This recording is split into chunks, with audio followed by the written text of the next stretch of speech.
Hello po sa inyong lahat mga kabaryan, nandito na naman po ako si Pinoy Coin Hunter para atin pong pag-usapan ang tungkol dito sa Philippine altcoins na ibinebenta ng isang online seller. Ito po ay mga 5 centimos coin na Melchora Aquino. Yan, 50 centimos po ito.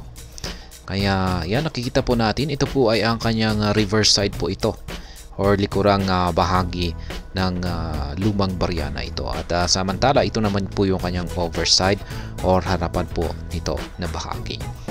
Kaya yan, meron po siyang 5 piraso. Kaya sa kabuuan ay parang 25 centimos po yung kanilang halaga. Yan, pero tigpa 5 centimos po sila.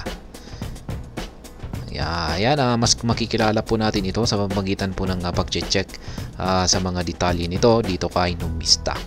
Ayan pong mali yung kanyang overside.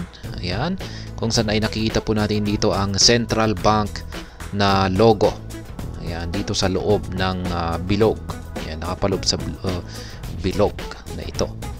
Kaya ayan, mga lettering naman ito ay nakasulat ang ayan, ang bagong lipunan at ang taon po nito na 1981. Yan, dito naman po sa Central Bank na logo ay mapapansin po natin dito ang mga lettering nito na Bangko Sentral ng Pilipinas at saka taong 1949. Pero yung taon po talaga ng 5 centimos coin na ito ay yung nandito sa ibaba. Ito pong 1981.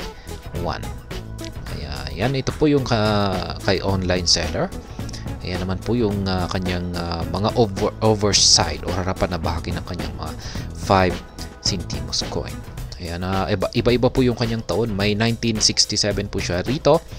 Meron din pong 1968, 1970, 1972, at saka 1974. Yan, dito naman po tayo sa reverse side kung saan ay nakikita po natin dito ang nakaukit na mukha ni Melchora Aquino. Kung saan ay bagya po siyang nakarap dito sa ating bandang kaliwa.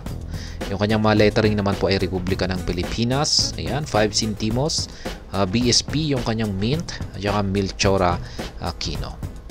Ayan, ito naman po yung binibenta ng online seller dito. Yan, yung kanyang reverse side ng kanyang mga 5 centimos coin. Yan, medyo kakaiba yung kanyang iba po yata yung version niya rito kumpara sa sample dito ni Numista. Yan, kasi dito nakaharap po siya dito sa bandang pag nakaharap po siya dito sa ating bandang kaliwa. Samantalang dito kay online seller ay nakaharap po siya dito sa bandang ating kanan. Kaya sa tingin ko ay ibang version po yung sa kanya rito.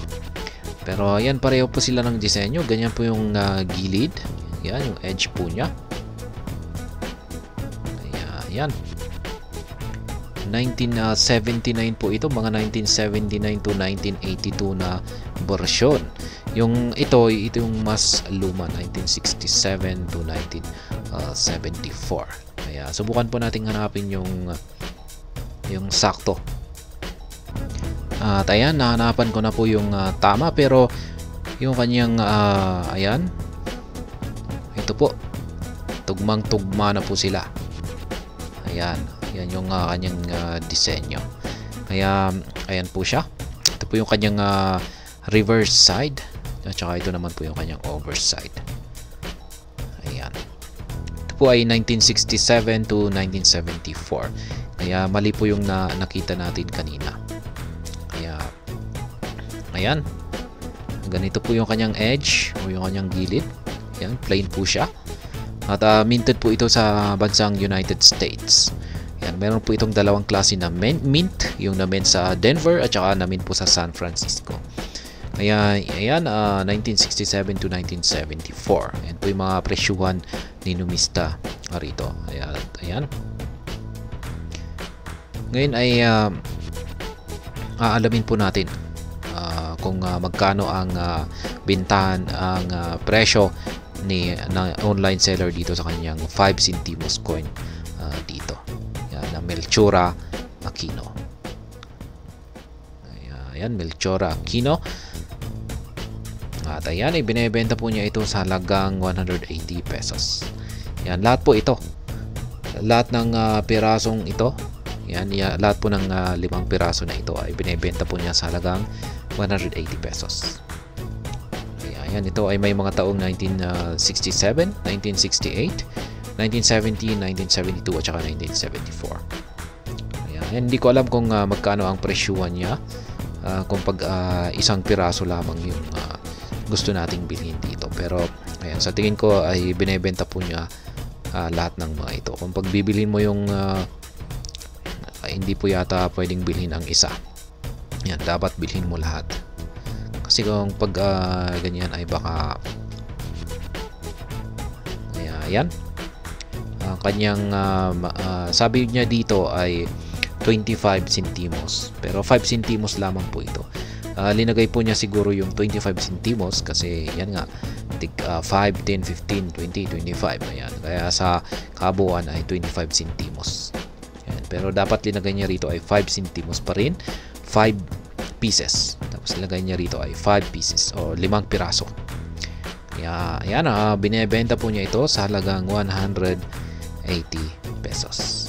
At ating po muling pagmasdan yung kanyang mga 5 centimos coin dito na Melchora Aquino na may taong 1967, 1968, 1970, 1972 at saka 1974.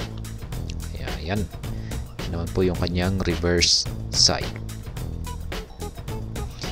Tayo hanggang dito na lamang po tayo sa video na ito. Sana po ay inyong nagustuhan ang aking paliwanag dito. Kung inyo po itong nagustuhan, pag-click lamang po ang like button nito.